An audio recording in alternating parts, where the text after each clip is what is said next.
पाकिस्तान का तख्लीकी सलाहियतों को उजागर करने के लिए मुनफरिद इकदाम। पाथफाइंडर ग्रुप के ज़ेर एहतमाम ड्यूस में इंस्पायरिंग पाकिस्तान फोरम का एहतमाम।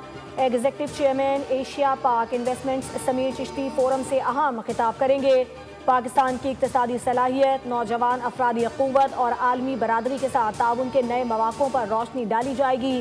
फोरम से पाथफाइंडर ग्रुप के बानी Ikram Sehgal, chairman Jarrar Sehgal, CEO AKD securities Farid Alam और माइकल कोगलमैन भी खिताब करेंगे।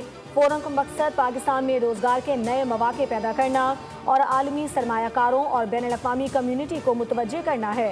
पाकिस्तान एक उभरती हुई मईशत है जहाँ सरमायाकारी, कारोबार और पायदार तरक्की के वसीह इम्कानात मौजूद हैं।